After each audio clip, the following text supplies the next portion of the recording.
All right, I said I wasn't gonna record this, but I'll just record the installation of this. Carter, go inside, it's cold.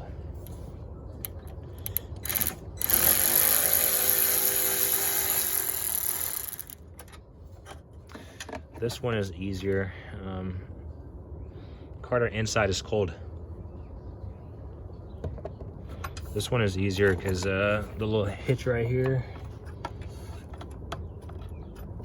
there we go, comes out much easier.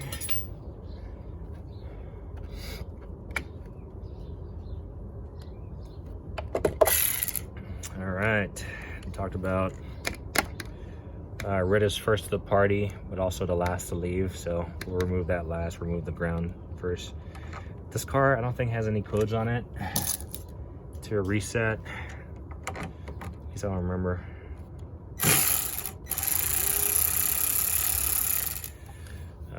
10 millimeter here. Kind of give this the wiggle to break loose the connector and pull it up. We'll just tuck this down in here. We'll take this guard off, or rust inhibitor, and we'll put it off to the side. And then the last guy will leave the party here.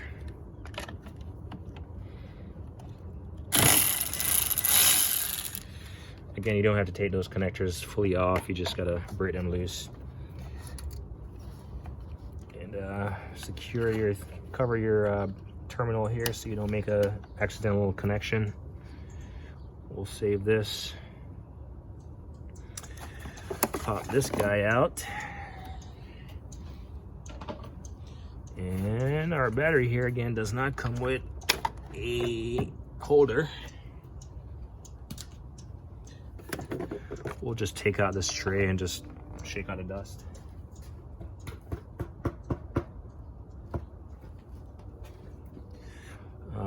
If I actually had my my blowgun air compressor charged up, I'll just blow out all the grime in here. Take a look around. This kind of opens more room. See if there's anything out of place. Kind of just reseat it.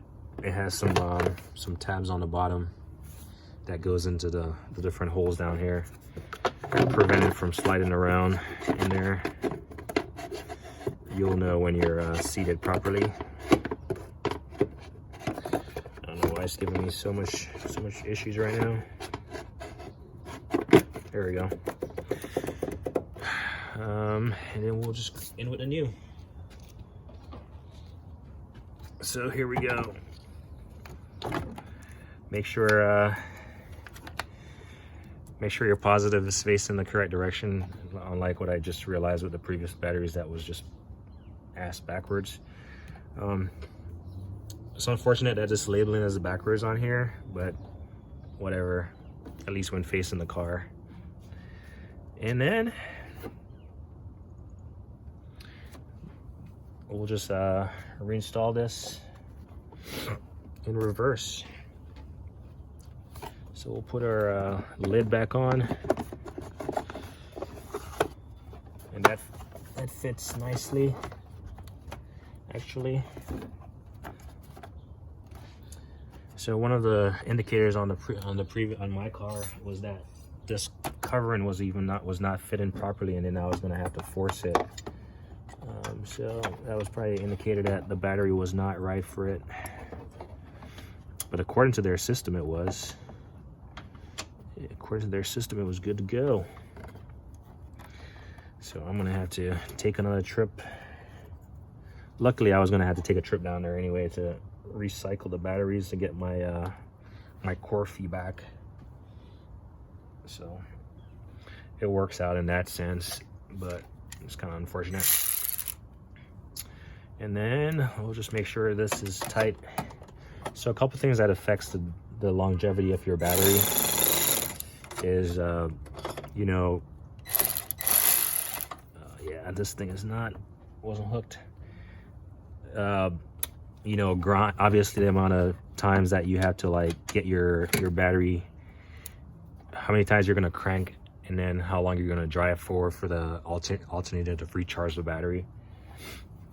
But if you're just making short hops, like a delivery person, they're just, you know, stopping and going or whatever, short hops, always cranking their cars or something, they could reduce the life of their battery. Also, like dirt and grime on here, you want to clean that stuff up.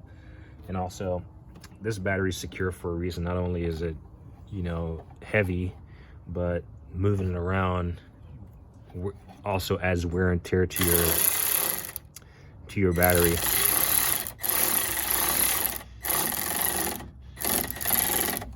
So the idea here is just to snug this down. It's not to bend this thing or anything, but it shouldn't, your battery shouldn't be sliding around in your,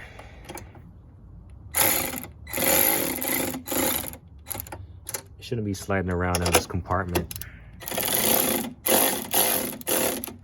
But the idea is not to bend anything. So I think that's perfectly fine. It's all snugged up. Say we're gonna recycle these. Normally I'll spray a corrosion inhibitor on the battery, but that stuff is all packed away right now because I'm moving. And then we'll just remove this tab, kind of peel up on it. I don't want to rip it too much because I'm gonna make a point here. Come on. The point I'm trying to make about these tabs, if you, like I'll have 2 of these, and basically once I'm doing work on my car, type of work that relates to the battery, I can always take them off. Yeah, it's gonna be 2 red tabs, but the intent of what I'm trying to do is just to guard the terminals against accidental arcing or anything. So I'll have 2.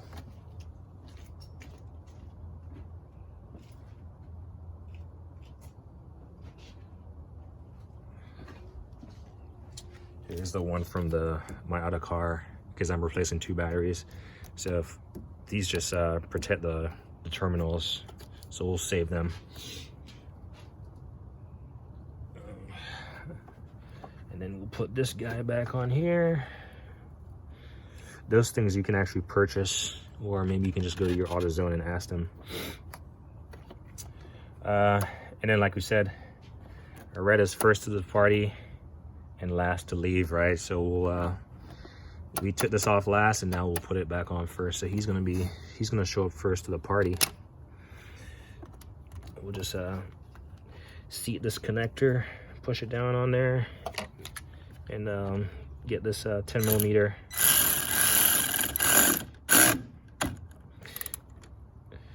Kind of tight.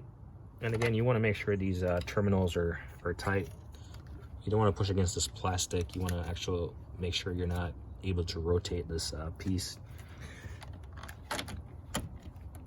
And just give it a little bit of ugga-dugga. Make sure it's good to go. Take this guy off. And we'll connect our ground. I'll have my keys ready just in case this car decides to sound the alarm. So this is way easier. She's not angry.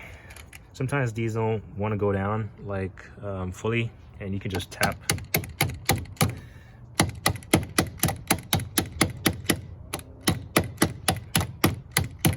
Kind of tap them down just so they're like fully seated.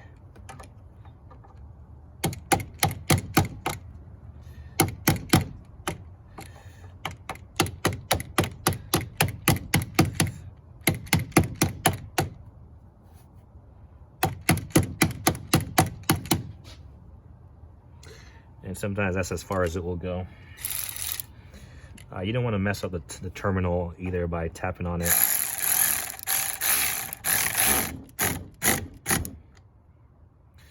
There we go.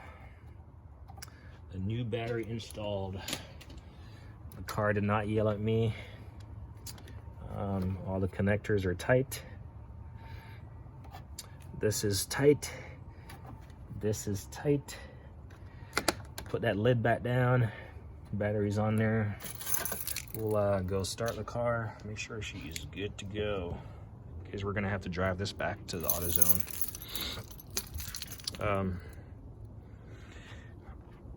If I had my battery tester readily available, I would test this battery, make sure it is, I did not get a dud. But I don't think I have any of my battery testers available, and honestly, I'm up against time. And if this thing starts acting up, I'll return it here in like a month or something when I'll find out.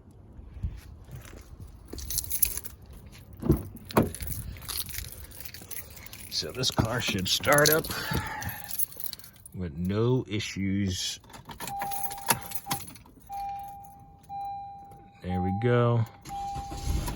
Man, no hesitation. Turn it off again. And this is what I was saying, if you're using your battery, making a short cranks, then you're just gonna be draining it and doesn't get time to recharge. But you can hear the start time on this.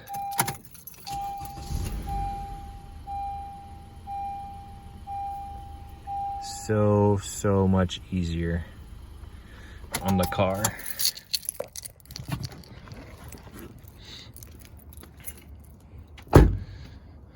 So I think that was a good installation for anyone curious. When I was saying first, and I don't take credit for it, some guy said it on YouTube and I was like, man, that sounds like a neat idea.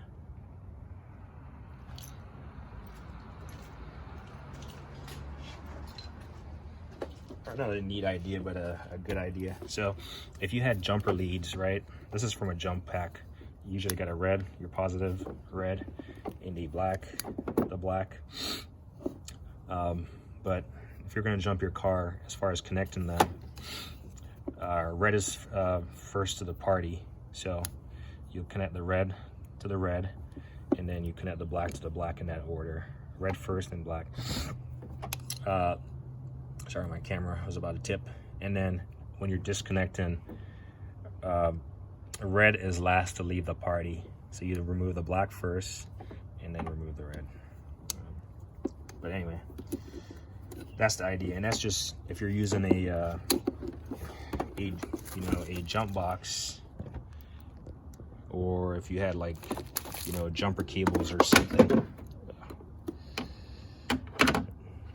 If you had a jump box or you're using jumper cables, someone was giving you a jump.